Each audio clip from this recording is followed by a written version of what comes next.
हाय हनी बीज, welcome to coffee बीज। तो मेरे चैनल पर एक कमेंट आया था 1-2 दिन पहले, जहाँ पर एक यूज़र ने बताया था कि जो भालू अपी इसलिए मौदाहा गई है क्योंकि उनके नाना जी की डेथ हो गई है, यानी कि यूज़र के नाना जी। अब यूज़र के जो नाना जी है वो है जो गुटका किंग है उसकी बहन के ससुर। तो उनकी डेथ हो गई है जिसके चलते भालू गई। उन्होंने ये बताया था कि उनको कंटेंट भी चाहिए होगा प्लस पे दिखावा भी करना है, इसलिए वो निकल गई है।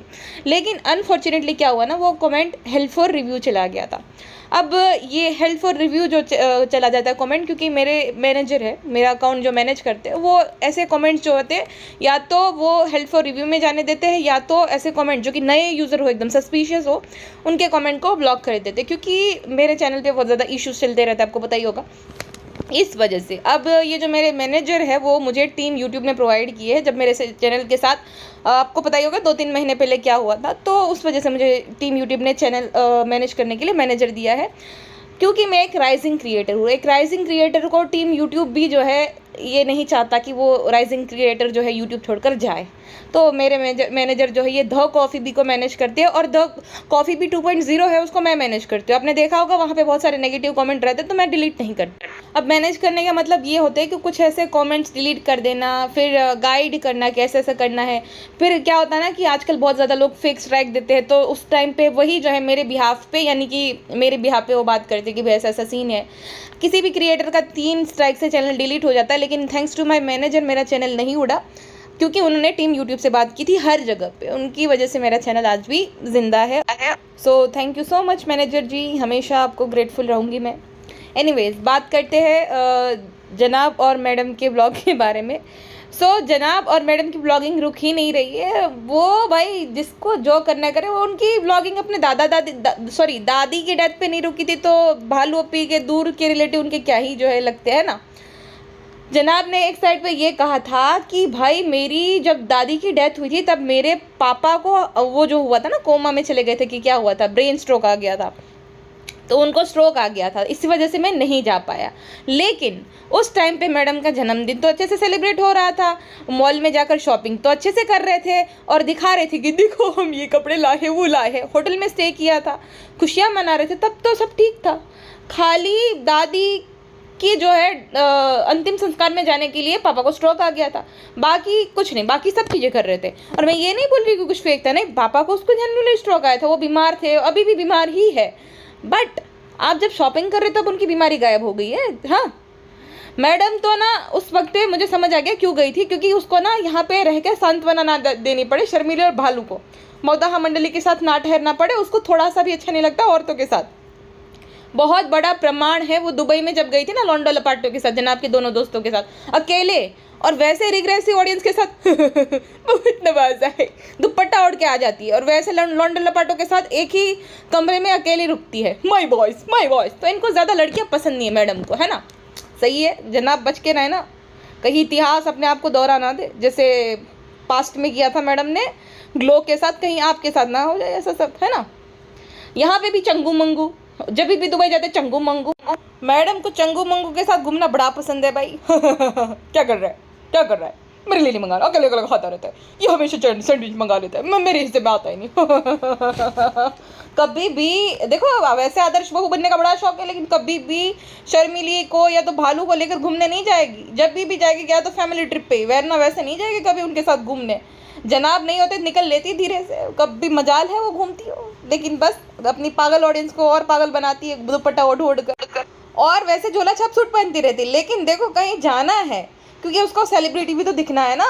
तो मैडम क्योंकि हेयर ऑयल प्रमोट करने गई थी ना, इसलिए 2 दिन पहले वो अपनी जो है ना हेयर स्मूथिंग करवा के आई है और हेयर कलर करवा के आई है, प्लस लेयर कट करवा दिया मैडम ने अपने जो है वो जो रूखे सूखे बाल थे उसको, ताकि भाई अगर हेयर ऑयल आप बेच रहे हो तो खुद के भी बाल अच्छे लगने चाहिए। इसलिए मैडम ने जो है अपने, सही है मैडम बड़ी चालाक है मक्खिया, तो मैडम ने अपनी हेयर ट्रीटमेंट करवा ली है, चमकीले एकदम शाइनी बाल है, जो केमिकल का कमाल वो दिख रहा है मैडम के बालों पर। ठीक है भाई, प्रेजेंटेबल तो वो मैडम अभी दिख रहे हैं, मैडम थोड़ा बहुत ठीक है, वरना 15-15 दिन तक जो है कंघी नहीं करती थी, ये बात अलग है। लेकिन तेल बेचना है तो करना पड़ता है गाइस, पापी पेट का सवाल है। इधर जो है वो वन में भटक रहे, उधर भालू कांड पे कांड किए जा रही है, बच्चे को गालियाँ खिलवा रही है ना। तो इनको पता ही नहीं, इनको लेना देना ही ना। अब इनकी टीम बन गई है, हीरा मोती जनाब, मैडम और छोटा जनाब, इन इतने इतने लोगों की जो है टीम बन गई। तुम्हारी हिम्मत कैसे है मेरे बच्चे को छोटी जनाब बोलने की? वो छोटी जनाब नहीं है, वो बहुत उनकी हाइट होगी। खबरदार मेरे बच्चे की जो है छोटी जनाब बोला तो बिल्कुल भी जनाब जितनी हाइट नहीं होगी, बहुत लंबा होगा मेरे बेटा। मेरे बेटा बहुत बहुत बहुत बहुत बहुत ज़्यादा लंबा होगा। बिल्कुल उसके चंगू की तरह। My boys. अच्छा, एक बात मुझे समझ नहीं आ रही, इतने सारे इन्फ्लुएंसर जो है, इन सबको तो छोड़ दो, सौरव जोशी की जो कि इंडिया का नंबर 1 ब्लॉगर है, वो भी पहुंच गया ये हेयर ऑयल को प्रमोट करने के लिए। मतलब तगड़ी फंडिंग मिले भाई, जो भी ये सेल कर रहे हैं उनको, उस कम्युनिटी को, राइट। सौरव जोशी की ब्रांड वैल्यू, मतलब अगर वो प्रमोशन करेगा तो लेगा कम से कम 15-20। एलविश यादव ने भी लिया, तो एलविश ने तो साफ साफ बोला है कि भाई वो किसी भी प्रोडक्ट को प्रमोट करने के लिए 10 लेता है। अब 10, 15, 20 तक ये लोग जो है इन्फ्लुएंसर को पैसे दे रहे, तो इतना सारा पैसा कहाँ से रहा भाई? फिर मैंने सर्च किया तो इनको तगड़ी जो है भाई फंडिंग की गई है, क्योंकि क्या होता है ना, जब हैवी इन्फ्लुएंसर मार्केटिंग की जाती है ना, तब ना कुछ तो भाई सस्पिशियस होता है, तो थोड़ा ज़रा बच के रहिएगा। और मेरे हिसाब से ये जो भी ऑयल होते हैं ना, उसमें 80% तो जो है कोकोनट ऑयल ही रहता है, उसमें जड़ी बूटियाँ वगैरह मिला देते हैं, है ना, फिर हो जाता है। तो कोकोनट ऑयल जो है बेस्ट ही रहता है। जो कोल्ड प्रेस वाला होता है ना, वो अगर आप यूज़ करो तो सही रहता है, बेस्ट रहता है। उसमें आप अपने घर पे भी कुछ भृंगराज मिला दो, रोजमेरी के जो है लीव्स है उसको उबालो, ठीक है, होममेड ऑयल भी सही रहते हैं। बाकी वो क्या ही कोई डाल सकता है बताओ, एक हेयर ऑयल में कोई क्या ही डाल देगा? भृंगराज, आंवला, नीम की पत्तियाँ सूखी सूखी वो सब ही डालेंगे ना, जड़ी बूटियाँ ही डाल रहे तो आप घर पे भी बना लो। कोल्ड प्रेस ऑयल ले आओ, फिर उसमें जड़ी बूटियाँ डाल दो, हो गया। गरम करो, खूब उबालो उसको, है ना, तो जड़ी बूटियाँ अपना असर दिखाएगी। और मैं ये नहीं बोल रही कि ये ऑयल सही है गलत है, लेकिन 2000 ऑयल के लिए देना मुझे थोड़ा बहुत ज़्यादा ही लगता है भाई। इतना ज़्यादा पैसा देने से अच्छा आप रोजमेरी जो लीव्स रहते हैं ना, अमेज़ोन पे मिल जाएंगे, आप वो मंगा लो, फिर उसको क्या करो ना, उसको भी उबालो, फिर वो पानी को छान लो, पत्ती को खूब उबालो, पानी को छान लो, एक जो स्प्रे बॉटल रहती है उसमें डाल दो, एकदम ठंडा हो जाए उसके बाद फिर ना आप अपने जो स्काल्प रहते हैं ना उसमें छींटे उसको मार दो, स्प्रे कर दो पूरा, बहुत अच्छे से वो जो है असर करता है और बेबी हेयर्स आपको दिखने लगेंगे। और कंटिन्यूस यूज़ करोगे तो घने भी बाल हो जाएंगे, है ना, ये असर करता है। तो ये एक जड़ी बूटी है, उसमें आपको मिल जाएगी 100-150 रुपये मिल जाएंगे अमेजोन में ईजिली, तो आप वो ले सकते हो। और रोजमेरी ऑयल तो लेना है तो ले ही सकते हो, बहुत वो भी अच्छे से असर करता है। मेरे तो बहुत ज़्यादा बाल झड़ रहे थे जब मैंने स्मूथनिंग करवाई थी, तब से मैंने डिसाइड कर लिया कि भाई मैं अब कभी भी कुछ भी अपने हेयर्स के साथ जो है एक्सपेरिमेंट नहीं करूँगी। तो मैं कंटिन्यूस मैंने 1 साल तक यूज़ किया ना, तो मेरे जैसे बाल पहले थे अभी वैसे हो गए हैं। तो ये जो मेरा जो है आजमाया हो नुस्खा है, आप भी अगर चाहो तो यूज़ कर सकते हो। और मैं आपको प्रूफ भी दे सकती हूँ कि देखो मैंने कल ही ऑर्डर किया है ये रोजमेरी ऑयल और रोजमेरी लीव्स, तो मैं प्रूफ भी दे सकती हूँ भाई, ऐसा कुछ नहीं है कि मैं कुछ प्रमोट करूँ, और मैं तो नाम भी नहीं ले रही हूँ किसी का। तो जिसके बाल झड़ रहे तो ये आप ट्राई कर सकते हो। बाकी 2000 ऑयल के लिए देना मुझे बड़ा वो लगता है कि भाई, और जितनी जो जड़ी बूटियाँ डाली जाती है मुझे लगता है उसकी स्मेल भी बहुत ज़्यादा स्ट्रांग होंगी। अगर आप माइग्रेन के पेशेंट हो मेरी तरह, फिर तो आप यूज़ कर ही नहीं सकते हो। तो 2000 देना बहुत ज़्यादा लगता है मुझे। मेरी सब्सक्राइबर जो है वो पूछ रही थी इंस्टाग्राम पे कि कॉफ़ी क्या है, मैं बोला 2000 तेल के लिए तो नहीं देना चाहिए, है ना। बाकी भाई जिसके पास है और एक्सपेरिमेंट करना चाहते हैं या तो कोई वो प्रोडक्ट रिव्यू करते हैं तो वो यूज़ कर सकते हैं, क्योंकि उनका तो फ़ायदा ही है, 2 महीने यूज़ करेंगे फिर बताना कैसा है कैसा नहीं। और जिन्होंने यूज़ किया वो भी बताओ भाई कैसा है कैसा नहीं। लेकिन 2000 का तेल तो मैं कतई रिकमेंड करूँगी ही नहीं किसी को, जैसा भी हो। आप घर पे ही भाई वो नारियल का तेल में जड़ी बूटियाँ डाल के बना लो, सस्ते में निपट जाएगा। लेकिन भाई ये जो हेयर ऑयल है उसकी जितनी तगड़ी मार्केटिंग हो रही ना, बाप रे बाप, मतलब जैसे वो जो हमारे अंबानी जी है उन्होंने बॉलीवुड वालों को कैसे नचवाया था, हर प्रकार का स्टार आपको नाचते हुए खाना परोसते हुए दिख जाता था। यहाँ पे इन्फ्लुएंसर का है, ये जो वनवासी लोग हैं वो इन्फ्लुएंसर को नचवा रहे हैं पैसे दे देकर कि भाई आओ तारीफ करो तेल की। ये लोग चाहे कभी तेल यूज़ करते हो ना करते हो, लेकिन वही जो है दुनिया को बेचेंगे। और हम भारतीयों को मेन क्या तकलीफ होती है, बालों की। और जो है हर किसी को गोरा होना, हर किसी को लंबे बाल चाहिए, घने बाल चाहिए। और देखो हर किसी को ना हेयर फॉल की समस्या होती है, हेयर डैमेज हो गए होते बहुत लोगों के, क्योंकि ये जो हेक्टिक लाइफस्टाइल है हमारी, प्लस हर चीज़ जो है मिलावटी हम खा रहे हैं, तो ज़्यादातर लोगों को ये समस्याएं होती है, ग्रे हेयर हो जाते हैं, वक्त से पहले ही बाल सफ़ेद हो जाते, तो ये हर किसी को समस्या है। तो ये सबसे ज़्यादा अगर बिकेगा ये प्रोडक्ट तो भाई सुपर हिट हो जाएगा, क्योंकि ये हर जगह पे, अब जो यूट्यूब तो हर कोई देखता है ना, सबसे अच्छा माध्यम ये इंस्टाग्राम हर कोई यूज़ कर रहा है, तो वहाँ पे ये लोग जो है अपना प्रोडक्ट इन्फ्लुएंसर के थ्रू जो है प्रमोट कर रहे हैं। बहुत बहुत ही स्मार्ट मार्केटिंग है ये। क्योंकि आजकल जितना टीवी नहीं देखते ना उतना जो है यूट्यूब लोग देख रहे हैं, तो बहुत ज़्यादा फ़ायदा होगा उन लोगों को, इसलिए उसने माध्यम चुना इन्फ्लुएंसर्स को। तो ये इन्फ्लुएंसर लगे पड़े हैं और फ्लाइट की टिकट से लेकर होटल तक A to Z चीज़ें वो प्रोवाइड करते, तो इन्फ्लुएंसर क्यों नहीं जाएगा। फारा खान ने भी प्रमोट किया भाई, फारा खान के चाहे खुद के 4-5 भी बाल बचे हो, लेकिन फिर भी हम सबको बेचेगी कि ले लो तुम 2000 का तेल ले लो, बहुत अच्छा है, बहुत ऑर्गेनिक है, बहुत बाल बढ़ा देगा तुम्हारे। अच्छा, ये जो मक्खी है, अगर कंपैरिजन किया जाए भालू और मक्खी का, तो दोनों सेम टू सेम ही है। मक्खी अपनी मेडिसिन भूल गई थी घर पे, वैसे मक्खी जो है कुछ भी करेगी ना तो कुछ ना कुछ लोचा करती है। खाना बना देगी तो पूरा गिरा देगी, कुछ ना कुछ गिरा देगी। मसाला लेने जाएगी पूरा मसाला गिरा देगी। पचका हो गया मेरा, मैं ऐसे करूँ तो पचका नहीं हो सकता। कहीं बाहर रेस्टोरेंट में खाना खाने जाएगी तो सब गिरा देगी। टेबल पे पिछली बार आपने देखा चाय गिरा दी, और हमेशा का है इसका, ये पहली बार नहीं करती, हमेशा ही। और फिर प्राउडली बताती है मैं कुछ करूँ और पचका ना हो, ऐसा हो नहीं सकता। नहीं बहन, पचका नहीं, तुम बहुत ज़्यादा वो होता है ना कि इररिस्पॉन्सिबल टाइप इंसान हो, एकदम अनऑर्गेनाइज। तुम्हें कुछ लेना देना नहीं है, तुम्हें बस जैसे भी हो निकल लो, और जैसे भी हो कुछ ढंग नहीं, कुछ सहूर नहीं, ना टेबल मैनर्स, कुछ नहीं है ना। तुम्हें बेसिक मैनर्स की बहुत ज़्यादा तगड़ी खामी है, और बहुत ज़्यादा वो बनती है, एकदम क्लासी बनने का ट्राई करती है कि भाई जो मोदाहा मंडली है उसके साथ में पहले तो बच्चे को खेलने भी नहीं भेजती थी, कहीं उनके जैसा ना कर दे। लेकिन जैसे व्यूअर्स ने जो है ताने मारना शुरू किया, स्पेशली हम लोगों ने, तो तुरंत ही बच्चे को जो है खिलाने भेज दी, क्योंकि खुद जो है कंघी नहीं करती वो, उनसे तो अच्छे ही मोदाहा वाले। लेकिन ये वही, ये दोनों यहाँ भाभी जो है क्यूट बनने का, बच्ची बनने का कोशिश करती है। भाई तुम दोनों ही बच्चियाँ नहीं हो भाई, एक एक बच्चे की माँ बन जाओ, उतनी बड़ी हो। और मैडम की तो वक्त पे अगर हो गई होती तो उनका बच्चा भी 15-16 साल का होता है ना। 40+ जो मैडम है उनकी बात कर रही हूँ मैं, तो दोनों ही बच्चियाँ बनती रहती। मेरा तो पचका ही हो जाता है। अरे बहन, पचका नहीं हो जाता, उसको लापरवाही बोलती, लापरवाह नंबर 1 है तू। अच्छा, मैं ये देखती हूँ कि ये मक्खी मैडम है बेचारी, मुझे बहुत तरस आता है मक्खी मैडम पे। अभी तो वो आलस जोन में चली गई है, क्योंकि बहुत ज़्यादा सब लोग जो है कमेंट सेक्शन में बहुत मक्खी को ही उड़ाते हैं, मक्खी की धज्जियाँ उड़ाते रहते हैं, तो मक्खी मैडम गायब हो गई, लुप्त हो गई है। लेकिन मक्खी की हालत देखो भाई, मक्खी और गौहर को अगर देखा जाए, गौहर की ब्रांड वैल्यू कितनी तगड़ी है। अगर आप गौहर का प्रोफाइल चेक करोगे ना, तो गौहर ने बहुत ही अच्छे वाले पेड प्रमोशन किया। अभी देखना आप, अभी वो गई है तंजानिया, उससे पहले वो उसने एक होटल के साथ जो है कोलैब किया था, उससे पहले उसने लोढ़ा, जो कि मुंबई के बहुत बड़े और नामी जो है रियल एस्टेट वाले हैं, ठीक है। लोढ़ा जो है, लोढ़ा रह जाइए, सब टॉप में आते हैं मुंबई में, उनके साथ भी उन्होंने कोलैब किया था। उससे पहले उसने ऑडी के साथ भी कोलैब किया था। तो गौहर की ब्रांड वैल्यू देखो भाई, कितनी मस्त लाइफ है उसकी, कुछ भी नहीं, उसकी मर्जी के वो कपड़े पहनती, अपनी मर्जी से वो घूमती है।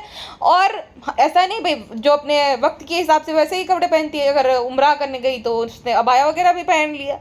तो ऐसा नहीं कि वो किसी प्रेशर में है कि भाई उसको ऑडियंस को इम्प्रेस करना है, वो किसी के भी दबाव में नहीं आती है। उसकी मस्त जिंदगी चल रही है, उसको अच्छी अच्छी ब्रांड के साथ उसको कोलैब करने भी मिल रहा है, प्लस वो अपनी लाइफ को सेल भी नहीं कर रही है ना। ब्रांड वैल्यू इतनी तगड़ी बन गई तो क्या ही ज़रूरत है व्लॉग बनाने की, है ना। मैडम की ज़िंदगी देख लो भाई, 15-15 किलो बिरयानी बनानी पड़ रही है, ऑडियंस को इम्प्रेस करने के लिए झोला छाप सूट पहन लेना, और मिडिल क्लास दिखने के लिए कंघी ना करना, डार्क सर्कल बड़े बड़े मैडम को आ गए, सब चीज़ें हो गई। और फिर कुछ बोले तो मैं नौकरानी नहीं हूँ, और कमेंट करो और कमेंट करो, मुझे बड़ा मजा आता है, बहुत मजा आता है। तो ये मैडम की ज़िंदगी हो गई। अरे मैडम, तरस आ रहा है आप पे तो बहुत ज़्यादा। घूमने के नाम पे या तो दुबई या तो लोनावाला। अब ये जो मैसूर भी गए ना, इनके दिमाग में नहीं मैसूर आई है कभी मैसूर घूमने जाएंगे, क्योंकि पेड प्रमोशन और मुफ्त में मिल रहा है जाने को, इसलिए पहुंच गए दोनों, ठीक है। वहाँ पे देखा, आज असली जो है आदिवासी नृत्य करते हुए देखा होगा, और आदिवासी असली जो है ऐसे होते हैं। मैडम तो जुंगल हम करते हैं। बेबी रू ने देख लिया कि भाई हाँ, मेरी माँ भी मिलती जुलती है इन लोगों से। बेबी रू बोल रहा होगा इनको तो कहीं सुनेला है मैंने। भूल गया बच्चा बेचारा कि वही है, उसके आसपास जो राक्षस गति देती रहती है उसकी माँ, वही। अच्छा, ये जहाँ पर भी इसका और बच्चे का जो वीडियोस होते हैं ना, क्लिप्स होते हैं छोटे छोटे इंस्टाग्राम पे, वहाँ पे कमेंट सेक्शन में भरा पड़ा होता है कि बच्चा बड़ा भुक्कड़ है, बहुत खाता ही रहता है हमेशा। तो भाई ये बहुत नालायक है, ये खाने का वीडियो दिखाती भी रहती है अपने ब्लॉग में कि बच्चा खा रहा है 4-5 बार, हमेशा जब देखो वही खाने का ठुसाने का ही वीडियो अपलोड करती रहती है, इसलिए लोगों को भाई दिखता है ये। अब दिखेगा तो लोग बोलेंगे भी, उसको लगता है कि अगर ओवरवेट कर दूंगी मतलब हेल्दी। इस गधी को थोड़ी सी भी नॉलेज नहीं है, उसको लगता है कि ओवरवेट बच्चा जो है वो हेल्दी होता है, क्योंकि ये प्रीमेच्योर है, तो मैं खिला खिला कर इसको ओवरवेट कर दूँ, मोटा सा कर दूँ ताकि ये हेल्दी रहे। लेकिन इसको बेसिक नॉलेज है ही नहीं। बहुत बड़ी मदर इंडिया बनती, लेकिन बेसिक नॉलेज नहीं है इसको कि भाई ये जो ओबेसिटी है कोई अच्छी बात नहीं है। अभी बच्चे को बचपन से ही तुम मोटा कर दोगे तो फिर उसको आगे चल के बड़ी तकलीफें हो सकती है। इसको ऐसा कुछ लेना देना नहीं, इसको ऐसा कि प्रीमेच्योर है तो मैं मोटा कर दूँ फटाक से। मोटा मतलब हेल्दी। और दुनिया से वैलिडेशन लेने के लिए ना बच्चे के मुंह पे कैमरा घुसेड़ देते दोनों पति पत्नी, और बच्चा दिन में 4-5 एक्सप्रेशन दे दे, अब्बा अब्बा बोल दे तो दिखा देंगे बहुत खेला उसने आज तो, बहुत खेला, ये तो बहुत मूड में था, बहुत ज़्यादा खेला। वही जो है 4-5 मिनट खेला होता है।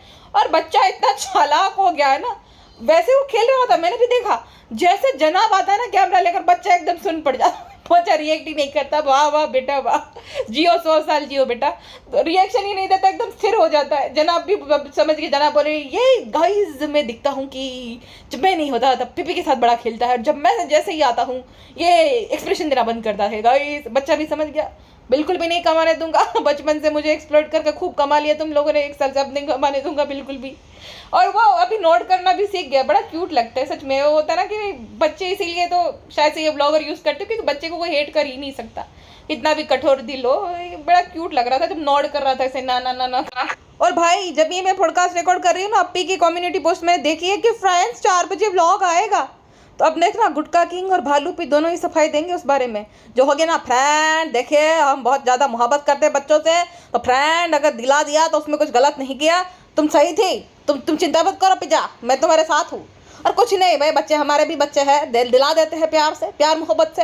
मैंने तो बोल दिया, मैं तो अपने ATM दे देता हूँ, तुम जो भी लेना है ले लो, मैं दे दूँगा, तो तुम्हें कोई भी जो है घबराने की ज़रूरत नहीं है, तुम्हारे साथ में हूँ, मेरे पैसा है, मेरा सब कुछ है, मैंने घर अपने नाम लिया है, मैंने दहीसर में 2 BHK लिया है, फिर मैंने गाड़ी अपने नाम पे लूँगा, होटल मेरी है, पैसा मेरा है, सब कुछ मेरा है, तो तुम्हें चिंता नहीं करनी है, भाई अभी जिंदा है, तुम्हें जितनी भी शॉपिंग करनी है कर लेना, मैं खुश हूँ, मेरी माँ बाप खुश है, तुम बहुत अच्छी बीवी हो, तो मुझे कोई तकलीफ नहीं है। तो फ्रेंड बाकी तुम्हें जो समझ आए समझो, मुझे पता है तुम लोग हमसे बहुत मोहब्बत करते हो, लेकिन कुछ लोग ऐसे होते हैं जो मोहब्बत नहीं करते, हेटर होते हैं, मैं उनको बताना चाहता हूँ। फ्रेंड्स ऐसी बात नहीं होती, मोहब्बत के खातिर करना पड़ता है। ये जो स्क्रिप्ट होती है ना, ये मैनेजर लिख के देती है, जो मारुति है ना, वो जो मैडम की मैनेजर हुआ करती थी पहले, वो लिख के देती है कि ऐसा ऐसा बोलना है, ऐसा ऐसा नहीं बोलना है, कितना बोलना है, सब वो मारुति मैडम सिखाती है भालू को और गुटके किंग को, इसलिए तो कंट्रोल में है, वरना जब हेटर को जवाब दिया देखा नहीं था कितना दोनों बौखला गए थे। और मारुति सिखाती है कि तुम्हें किस तरीके से जो है बातों बातों में सबको बता देना है, इसलिए Q&A करती है और सब भड़ास निकाल लेती है, तो इसका तरीका है, ये मारुति का दिमाग है, भालू में इतना दिमाग नहीं है, ना ही गुटके में है। खैर जाने दो उन गुटके और भालू को, लेकिन बड़ी तकलीफ हो रही होगी कि उनको तो थाने में जाकर प्रमोशन करना पड़ा था, और मैडम और जनाब मैसूर जो है वो पहुँच गए। मैसूर में मैंने सोचा ओरिजिनल आदिवासी हेयर ऑयल मिलता है, क्योंकि वहाँ हिक्की पिक्की जो है कम्युनिटी के लोग सेल करते हैं, ऐसा मैंने सुना था। मोदी जी ने भी एक बार अपनी स्पीच में बताया था, उनको प्रेज किया था कि भाई वो जो है अच्छा काम कर रहे वगैरह वगैरह, तो मे बी वहाँ से ही जो है ओरिजिनल मिलता हो। तो जनाब और मैडम मैसूर पहुँच गए, सब कुछ जो है फ्री में मिल गया उनको, hotel stay plus flight A to Z चीज़ें। लेकिन भालू अप्पी को बेचारी को वहीं नौटंकी करनी पड़ी एग्जीबिशन की, और प्रमोशन करना पड़ा, बड़ी घबराहट हो गई होगी, बड़ी तकलीफ हुई होगी भालू अप्पी को। उसको भी मैसूर जाना था, फ्री में तो बड़ा मजा आता है, फ्री ट्रिप मिलती है भालू अप्पी को, तो इसीलिए वो ना वो दुबई ट्रिप क्यों नहीं हो रही, क्योंकि वो वेट कर रही कि कोई मुफ्त में हमें स्पॉन्सर कर दे तो निकल ले हम, जैसे भाई भाभी को किया था ना, दुबई ट्रिप स्पॉन्सर की थी, किसने की थी सबको पता है। तो भालू भी चाहेगी कि उसको भी कोई फ्री में स्पॉन्सर मिल जाए तो दुबई चली जाए फिर पिज्जा नान को लेकर, ऐसा सीन है पूरा, ठीक है। अच्छा जब मैं खुद जनाब के बाल देखती हूँ ना, मुझे ऐसा लगता है कि एकदम नकली बाल है और चूहों ने कुतर दिए उसके बाल, मतलब कैसे अजीब से छोटे छोटे से और छपरी टाइप के बाल, पूरे एकदम कुतर दिए उसके बाल, और उसको मतलब ऐसे कुतरे हुए बालों पे बड़ा नाज है, बड़ा घमंड है कि गाइस मैं बहुत ज़्यादा कॉन्शियस हूँ अपने बालों को लेकर। भाई ऐसे बालों के लिए कॉन्शियस हो तो ये कैर है तुम्हारी, कुतरे हुए बाल पूरे। और देखो उसने फ्री में स्टे भी किया, उसकी फ्लाइट भी जो है उन्होंने स्पॉन्सर कर थी, ऊपर से 8-10 बोतल भी ले ली उसने, 2-2 वाली, सोचो शर्मिली, और उनको गिफ्ट करने के लिए बोले कि चीज़ें ले ली अम्मी आपके लिए लाया हूँ मैं, और मुफ्त में। इन दोनों भाई बहन को बड़ा अच्छा लगता है, मुफ्त का सब कुछ मिलता है तो बड़ी मजा आ जाती है। तो मुफ्त में ऑयल भी बटोर लिया बहुत सारा, वो जो लालची खाला है उनको भी तो बांटना है ना, अब झगड़ रही थी एक बोतल के लिए, हमें चाहिए सालू, हमें तेल चाहिए, वो भी और ले लेगी ऐसे ही चिकती वो सच में। सालू बहुत अंदर तक खुशबू आ रही थी, तो पनीर बना रही थी तो सालू। अच्छा, मक्खी जो है वो देखो भालू को खूब भिगो भिगो को मार रही थी। एक ही मैं जो है साड़ी लूंगी, क्योंकि देखो मुझे साड़ी लेने का बड़ा मजा मन कर रहा है। अब अम्मी को खाला को टाटू कह दिया सबको, नहीं मैडम खाली अपने लिए शॉपिंग करेगी, एक साड़ी लेगी, क्योंकि सूट नहीं मिलते, खाली साड़ी मिलती है मैसूर में। और दूसरा ये कि मैडम बता रही थी कि उसने SSK में 6 साल तक साड़ी पहनी, इसलिए उसका जी भर गया। अच्छा, ये जो डोरमेट की दुनिया चैनल है उसमें 4 साल से लगातार झोला छाप सूट पहन रही हूँ, उसमें तुम्हारा दिल नहीं भर रहा है उससे? मैडम। मेरी मर्जी, मुझे जो है साड़ी पहनकर अपनी कमर की नुमाइश नहीं करनी रहती। You guys are childless. मेरा बेबी रू जो है रो रहा है तो जाना पड़ेगा। अल्ले भाई, अल्ले अल्ले बच्चा, खाना खाएगा, ये खाना खा ले, खाना खा ले। अच्छा, जनाब को बड़ा मजा आता है दूसरों को जो है अपनी उसकी जो है गर्लफ्रेंड होती है उसके लिए पोक करके। जो चंगू है उसको बोल रहा है कि हे बात कर रहा था अपनी गर्लफ्रेंड के साथ, तो बोलता है नहीं भाई चैट कर रहा था, बात नहीं कर रहा था भाई। तो बोला ठीक है जो भी कर रहे थे, देखा मैंने, देखा तुम भी बात करोगे क्या? और सेम उसने नान के साथ भी किया था। जो नान की गर्लफ्रेंड है उसके बारे में शायद जनाब को भी पता है, इसलिए वो रमदान में बोल रहे थे कि मैं कुछ गलतियों को माफ़ कर रहा हूँ, मैंने देखा कुछ ज़्यादा ही तेरा मोबाइल बज रहा है, अभी बेटा संभल जाना, मैं खूब तुम्हें वो करूँगा एक बार ख़त्म होने तो तब। तो जनाब को पता ही है वो सब चीज़ें, ठीक है? फ्रेंड्स आप ऐसी बातें मत करो, नान को कुछ भी नहीं पता, उसको क्या पता ये सब, वो तो कितना छोटू सा है। फ्रेंड्स तो ऐसी बात कैसे कर सकते हो? गुड को आप ही बताइए ना। फ्रेंड आप नान के बारे में सब बात मत करिए। और नान बहुत खुश है हमारे साथ, घड़ी दिला दी, बहुत खुश है। हमने पूछा था ऐसा कुछ है, नान ने बिल्कुल मना कर दिया, ऐसा बिल्कुल भी नहीं चवन्नी भाई, ऐसा बिल्कुल भी नहीं है। तो फ्रेंड आप ऐसा मत बोलो, देखिए मैं बहुत सबकी सेवा कर रहा हूँ, मैं बहुत सबको खुश रख रहा हूँ, तो आप ऐसी बात मत करो, हमारी खुशी में आग मत लगाओ। ओके फ्रेंड्स, टाटू, बातें करने का टाइम आ गया है, इसी वक्त पे डॉक्टर साहब ने हमें बातें करने को बोला है। चलो फ्रेंड्स, टाटू, घबराहट हो रही है, ऐसे कमेंट मत करना। हाँ सालू चुप रहो तुम, अब चलो कैमरा ऑफ हो गया, काम करो चुपचाप। आए बड़े पालू पालू करने वाले, जितना बोला जाता है उतना ही किया करो। ठीक ठीक ठीक, तुम्हारी वजह से एडिट करना पड़ेगा ये सब। ओके फ्रेंड्स, टाटू, सबके साथ अच्छे से रहिए, टाटू।